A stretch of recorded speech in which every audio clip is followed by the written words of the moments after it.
I'm Sheriff Bill Brown, bringing you this edition of the Sheriff's Roundup from Sheriff's Headquarters.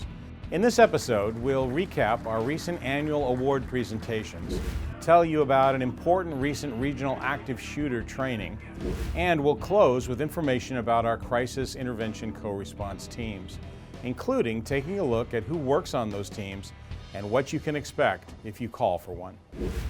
On Wednesday, March 19, 2025, we honored members of the Sheriff's Office as well as some members of the community for their exemplary service during 2024.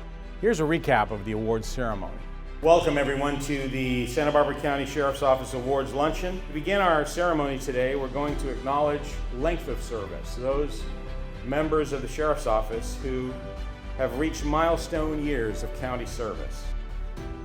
We're here to help people, and it's been a tremendous ride. Over the last 50 years, I think the only thing I missed was the Conception boat fire. We've been there and we've done that and been alongside a lot of great guys and a lot of great gals. So again, thank you.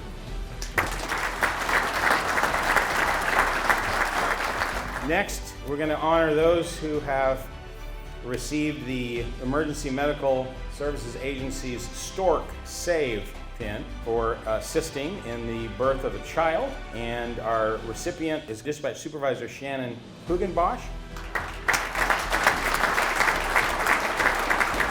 Next, we'll honor those who have been recipients of the Sheriff's Commendation for naloxone saves. As part of our awards system, deputies who administer naloxone in a manner that results in the reversal of a suspected opioid overdose and prevents a victim from dying at the time and place the act was performed are recognized with a Sheriff's Commendation letter.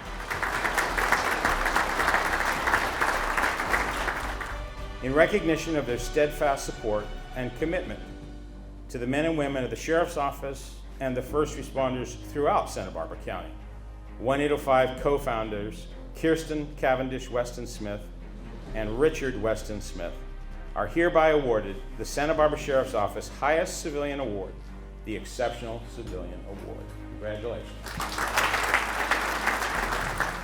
I can't tell you how grateful we are to receive this award. It means an awful lot to us. And thank you so much. It's a tremendous honor. We take our work very seriously, and we thank you enormously for this great honor today. Thank you. Next, we have the Sheriff's Life-Saving Award. The Life-Saving Award is presented to agency members who personally perform acts that save the life of another person or persons. For his quick response and decisive actions that resulted in the preservation of life, Sergeant Eric Delgadillo is hereby awarded the 2024 Santa Barbara Sheriff's Office Life-Saving Award. For his quick response and decisive actions that resulted in the preservation of life, Sheriff's Deputy Cody Keesop is hereby awarded the 2024 Santa Barbara Sheriff's Office Life-Saving Award. For their teamwork and decisive actions during a medical emergency that resulted in the preservation of life, Custody Deputy Jose Miguel and Custody Deputy Christian Novoa are hereby awarded the 2024 Santa Barbara Sheriff's Office Life-Saving Award.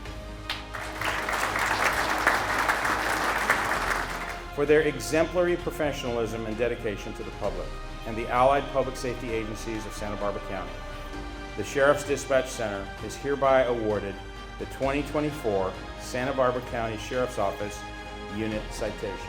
And we thank all of you for making that.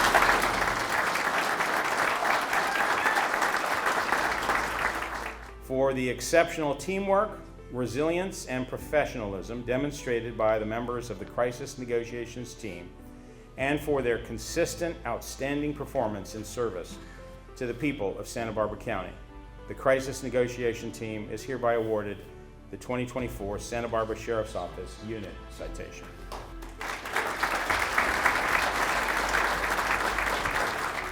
For their relentless drive, strategic thinking, and their unwavering dedication to pursue justice for Violet Evelyn Alberts, Sheriff's Detectives Daniel Coley, Matthew Maxwell, and Ruben Esparza are hereby awarded the 2024 Sheriff's Office Meritorious Service Medal.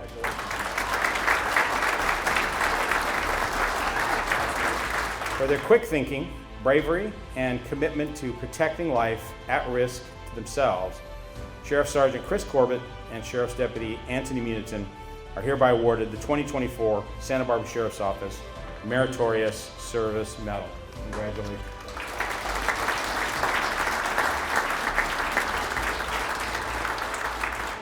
For his extraordinary bravery in the face of immediate peril, and for his commitment to protecting the people of Santa Barbara County, Sheriff's Deputy Chris Nelson is hereby awarded the 2024 Santa Barbara Sheriff's Office Medal of Courage. Congratulations.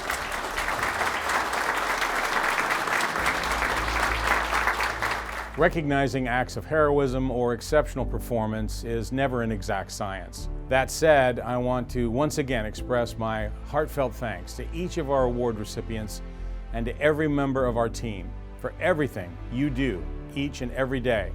It makes me proud to serve as your sheriff. The Sheriff's Office recently partnered with the Santa Maria Police Department, the Santa Maria Fire Department, and the Santa Barbara County Fire Department for an active shooter exercise at a vacant movie theater in the city of Santa Maria. Here to tell you more about this training experience is Lieutenant Joe Schmidt.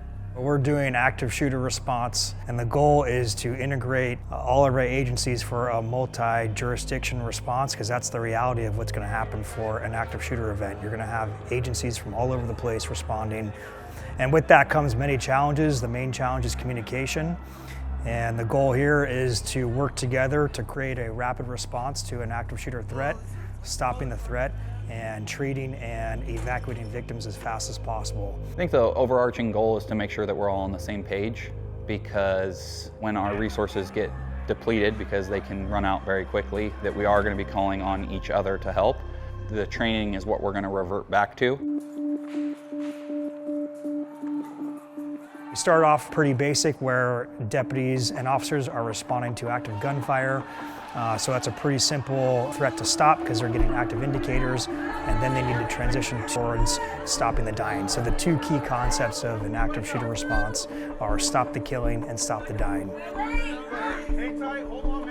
Initial responding officers, whoever it may be, are going to have a goal in mind of stopping whatever the threat is. The quicker we can get that done, the quicker we can get to people who are injured and have injuries that need to be assessed. Shooter's down already in there. They have to transition towards rescuing, and that's when we integrate fire with rescue task force and work together to get victims treated and evacuated from the area. Excessive bleeding is the biggest cause of death in these kind of scenarios.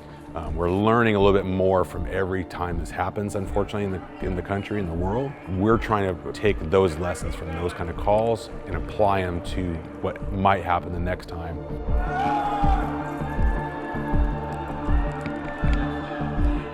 The second scenario is a little bit different. It required the officers to go and evaluate the scene, and when they could treat victims, they could, but they still had, as far as they knew, an active assailant that they had to deal with, but the location of that person was unknown, so that creates a little bit more confusion on what's the priorities. Finding the suspect or treating the people that we know are going to die if we don't get them out soon enough. When you respond to a situation like this, your mind is overloaded, and it is very hard to go in and think of all these different things that you need to do and get put into place. And so putting the training together like this can break it down and slow it down for officers that are responding to the situation. We're able to induce stress with these scenarios by playing tracks of people screaming, by having live role players with simulated injuries. So we're trying to replicate the stress of a real life event as best we can in a training event, so we can be better at the actual call when we get it, when it happens for real. When you go to a chaotic scene like this, each individual person who's at that location might see something differently. You may get a wide array of information coming in, and so using the actors, making it chaotic, getting inaccurate information is super realistic because it happens in real life. It's a known that fire and EMS personnel are not going to come in until it's declared a warm zone. So for a good portion of time during these events, law enforcement is going to be by themselves.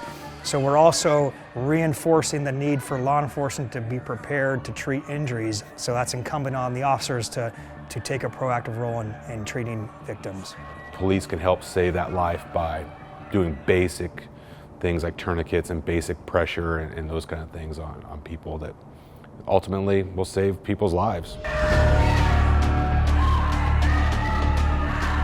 And then our final scenario was involving a suspect that was barricaded and determined to be isolated, which allowed law enforcement to clearly identify the greater areas where victims were as a warm zone, which was communicated to fire and facilitated rescue task force. Even though technically the suspect wasn't stopped, he was just isolated.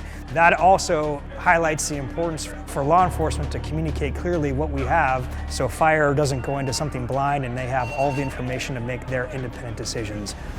There has to be a level of us trusting the sheriffs, the local PD, that we are going to be protected, but they need the trust that we're not going to wander off. So it really becomes an all-hands thing to effectively have the best possible outcome we can hope for out of an incident like this. The big thing here is communication, that police and sheriff communicate with fire and that those resources are organized and it's not just a chaotic response. There has to be structure, and that's a huge objective of this training. It's really nice to see that, hey, we all actually are on the same page, and this just solidifies it and really cements it in stone that, like, okay, we all are up to the current training and we're all going to respond the same way. One of the things that I really am glad to see is the amount of collaboration between our LE partners in the fire side and how well that's actually going. It's the willingness to go into a hazardous atmosphere with our LE partners and knowing they're going to take care of us and we can get in there and do good work for the public. So when the training's finished, we do one final debrief to allow all these concepts to sink in. There's a lot of conversations during the training and afterwards, because there's a lot of great learning points that even as training coordinators can't predict. You don't really know what's going to happen until you actually do it, and there's a bunch of different things that come up that you can't always anticipate. Fire and law enforcement talking together, we learn a lot about what they need to feel comfortable about coming into these events, and vice versa. They know what we need when it comes to their role. So again, we're more effective when the actual event happens. Thank you, Lieutenant Schmidt, for your collaborative approach with this important training exercise. Next, I'd like to reintroduce our Crisis Intervention Co-Response Program and give you an idea of what you can expect if you need to call 911 for a person experiencing a mental health crisis. Let's turn it over to Dr. Sherilyn Lee from our Behavioral Science Unit for a look at important collaborative services that we and the Department of Behavioral Wellness provide. The Santa Barbara Sheriff's Office has a behavioral sciences unit, and I've had the pleasure of being the manager for that unit for 8 or 9 years now. We've come a long way. One of the most, I think, unique and gratifying parts is having created and onboarded a program called Co-Response. And in our Co-Response program, we have 4 special duty deputies that have expertise in crisis intervention, and they are paired with licensed clinicians from county mental health, and they respond to mental health crises out in the field. The Co-Response team are special duty deputies that are assigned to the team, and we are paired with a licensed clinician.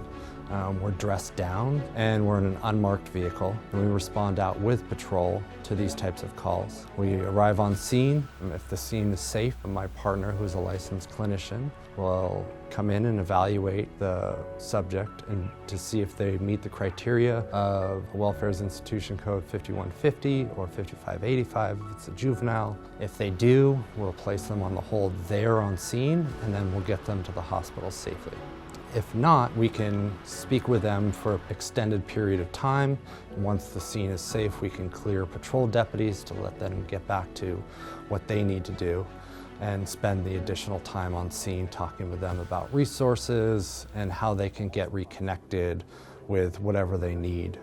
Having 2 entities in the same car together responding to the call can help us accomplish a goal quicker, which can benefit not only the person who is in crisis, but law enforcement and the community as a whole, because it keeps everybody safe. The special duty deputies that are a part of Co-Response receive specialized training. The deputies also have specialized training in what's called behavioral threat assessment and management. So that empowers them to utilize specialized skills when working with folks who are intending on committing targeted violence, and maybe there's a mental health nexus. Leave the house for a while and come back and address it. cases can be quite complicated, and our deputies are really good at dispositioning those kind of calls. Part of our additional training is knowing some of the additional resources that we do have in our county and knowing when to bring those up in a conversation, connecting them with the right resources in the right area, and then providing additional help to get them connected. Where to go or what number to call, we can help them. What our deputies are able to do is not only provide this expert service in terms of mental health care, but they're able to ensure the scene is safe and that the community is safe and that the family members are safe. And they're able to add a whole other level of safety that really goes a long way for the families that we support. When they see a co-response model show up, a lot of times we get the response of, we need more teams like this because we are able to spend that time talking to people and we are able to control a situation. We're able to attack it from the safety and law enforcement end as well as the mental health and psychiatric assistance end. Sometimes our deputy will take a step back once the scene is safe and the person really needs to engage in conversation and the clinician is well positioned to have that conversation and offer those resources. And other times the clinician stands back.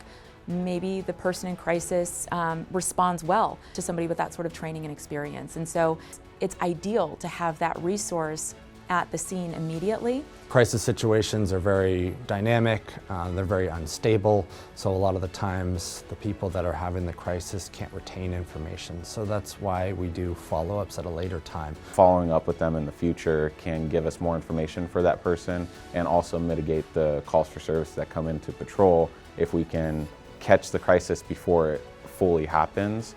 That way, if they do go through another crisis, we know how to address that situation again properly, whether that be having family members' numbers, knowing what their triggers are, or knowing what can calm them down. Follow-ups, we do see the most gratification because we show back up on scene, we reconnect with them, and it's not just well, you had to come out here because I called. It's that you really care and that you're coming back out here to reconnect and make sure that I'm getting these services. Our deputies are really, really good at meeting people where they're at, and we will ensure to the best of our ability that they get the service they need when they need it. Thank you to our entire behavioral sciences unit and their Be Well partners for your consistent professionalism and dedication to our community. We are immensely proud of you and this terrific program. Well, that's going to do it for this edition of the Sheriff's Roundup. Thanks for watching, and thank you for supporting us as we serve and protect you.